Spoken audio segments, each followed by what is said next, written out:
ఇస్తాను అని వాళ్ళు చెప్పంగానే మనం జబర్దస్త్ మానేసి లేదంటే డైలీ నడిచే రొటీన్ వచ్చే ఖర్చులు మానేసుకొని ఇంట్లో కూర్చోలేంగా. అవును. ఇప్పుడు అది నడుస్తోంది కాబట్టి కొంచెం జనాల్లో కనబడుతున్నాం కాబట్టి మనం ఇంకా గుర్తుపెట్టుకుంటారు. ఆ చనువుతోటి మనం ఆఫీస్కి వెళ్ళగలుగుతున్నాం. అవును. ఇప్పుడు అది లేక ఈ సినిమాలే వస్తున్నాయని కూర్చుంటే ఈ సినిమా రాకపోతే అలా రాలేదుగా. అవును. అవును. అందరూ ఏమనుకుంటారు, జబర్దస్త్ నడుస్తాం కదా బాగానే సంపాదించుకుంటున్నాడు అంటారు.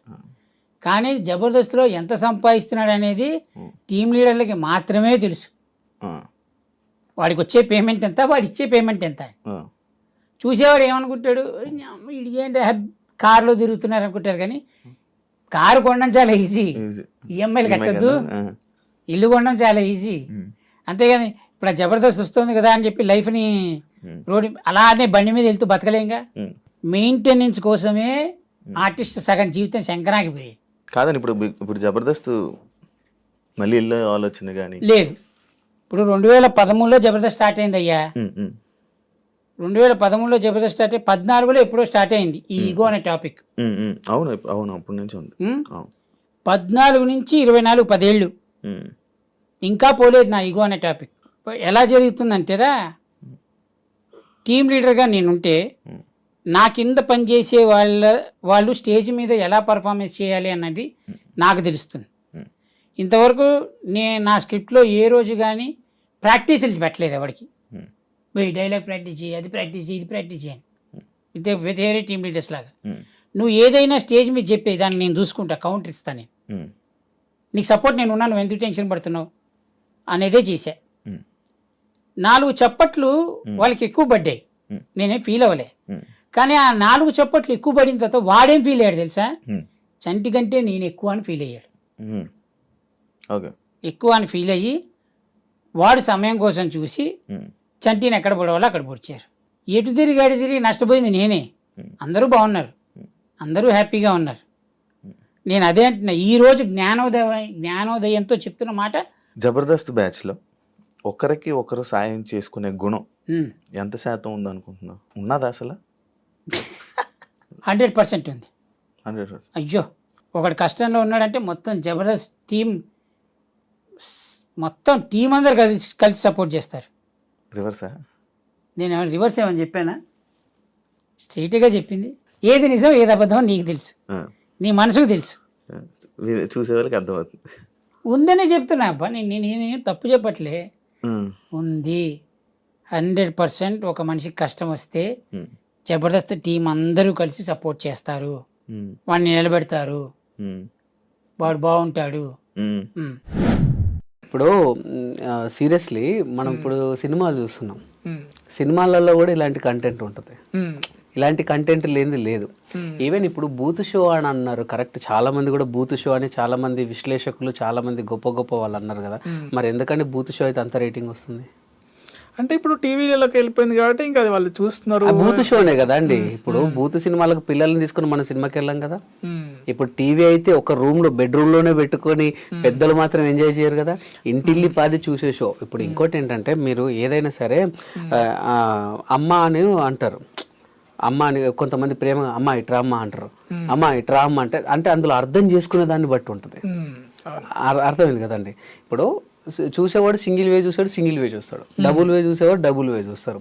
ఇంకోటి ఏంటంటే, బూత్ షో అనేది అంటే మరీ అంత వల్గారిటీ అయితే లేదండి. ఏదైనా అప్పుడప్పుడు చిన్న చిన్న డబుల్ మీనింగ్స్ వస్తాయి. పెద్ద సినిమాల్లోనే ఉన్నాయండి డబుల్ మీనింగ్లు కదా. సో ఇందులో వస్తే పెద్ద తప్పేమో అని అనుకోలేదు నేను. ఈవెన్ ఇంకొకటి ఏంటంటే, ఈ జబర్దస్త్ అనేది మాకేంటంటే మాస్ ఆడియన్స్కు చాలా కనెక్ట్ అయింది. సో మాస్ ఆడియన్స్ ఒరే అబ్బాయి ఇలా రారా అంటే నవ్వరు, అబ్బాయి అంటేనే నవ్వుతారు. ఇప్పుడు పెద్దవాళ్ళు ఉన్నారు అనుకోండి, చాలా పెద్దవాళ్ళు అంటే కొంచెం హయ్యర్ అఫీషియల్స్, వాళ్ళు టీవీలు చూడరు. సో మన మిడిల్ క్లాస్ నుంచి ఇటు కింది వాళ్ళకి మనకు టీవీలు, సెల్ ఫోన్లలో మనం అంటే మనకు ఉన్నటువంటి ఎంటర్టైన్మెంట్. పెద్దవాళ్ళు చదువుకున్న వాళ్ళకి ఏంటంటే వాళ్ళకి ఆఫీసెస్ అవి వాడుతుంది సరిపోద్ది. సో మాకు వీళ్ళు కావాలి, సో వీళ్ళకి నచ్చే కంటెంట్తో వెళ్తాం అంతే. మీరు ఇంకొకటి, మీరు బూత్ షో, ఇప్పుడు మీకు జబర్దస్త్ ఒక ఎపిసోడ్ ఎన్ని వ్యూస్ ఉంటుందని మీకు తెలుసు? యూట్యూబ్లో మిలియన్స్లలో ఉంటుంది. ఎస్, ఓకే, ఒక 1,00,000 వేసుకుందాం సరే, మిలియన్స్ వద్దు, 1,00,000 వేసుకుందాం. అందులో వచ్చే కామెంట్లు 50 ఉంటాయి కదా బూత్ షో అని. అంటే మిగతా 9 లక్షల మంది 1 మిలియన్ తీసుకుంటే సరే 90,000 మందికి తెలియట్లేదా? మరి ఎందుకు వేయట్లేదు వాళ్ళు? ఇప్పుడు మీకు వచ్చిన దాంట్లో కామెంట్స్లో చూసుకుంటే మీకు ఒక 80-90% సూపర్ గ్రేట్, పలానా కామెడీ బాగుంది, పలానా స్కిట్ సూపర్, రాఘవన్న సూపరు, చంద్రన్న సూపరు అని అట్లా పెడుతూ ఉంటారు. ఎవరో ఒకటి బూత్ షో, ఎరే బూత్ ఒక 5-6 పెడతారు. 100 కామెంట్లు ఒక 5-6 వస్తాయి. ఇంకొకటి ఏంటంటే అండి, కాసే చెట్టుకే రాళ్ళ దెబ్బలు, కాసే చెట్టుకే రాళ్ళ దెబ్బలు 100%. ఇప్పుడు బూత్ షో అనే మహానుభావులు వాళ్ళు ఎప్పుడు కూడా బూత్ వాడలేదా? వాడతారు, వాళ్ళ నిత్య జీవితంలో వాడతారు. మీరు నిజంగానే అది నిజంగా బూత్ షో అని అయితే అంత రేటింగ్ రాదండి 100%. అంటే గిట్టని వాళ్ళు పుట్టించింది అది అంతే, అంతకు మించి ఇంకేం లేదు. అంటే నేను ఒకటే అంటానండి, సరే వాళ్ళ వ్యక్తిగత విషయాలు నాకు అనవసరం, ఎందుకంటే వాళ్ళకి ఏమనిపించిందో నాకు తెలియదు. కానీ నేను చెప్తాను, నేను అదే చెప్తాను, వాళ్ళ వ్యక్తిగత విషయాలు నాకు సంబంధం లేదు, వాళ్ళకి ఏమనిపించిందో నాకు తెలియదు. కానీ ఎప్పుడు కూడా మన తల్లిదండ్రుల్ని చీత్కరించుకుంటే సమాజం కూడా మనల్ని అలానే చూస్తుంది. ఇప్పుడు తల్లిదండ్రుల్ని అనాథాశ్రమంలో వదిలినోడు బ్రతికినా చచ్చినట్టే నా దృష్టిలో. తల్లిదండ్రుల్ని బ్రతికుండగా అనాథాశ్రమంలో వదిలిన కొడుకుల్ని వాడు బతికినా చచ్చినట్టే నా దృష్టిలో. సీరియస్లీ, వీడు చిన్నప్పుడు పుట్టితే వాళ్ళు ఎంతగా వాడిని పెంచడానికి ఎంత కాయ కష్టం చేసారు, అండ్ వాడిని చదివించడానికి ఎంత కష్టపడ్డారు. వాడు చిన్నప్పుడు ఇట్లనే టాయ్ చేసుకున్నా లేకపోతే బట్టల్లో పోయినా వాళ్ళు చీగొట్టిర్రా? పోనీ నాకు ఇది కావాలని ఏడిస్తే వాళ్ళు కాదన్నారా?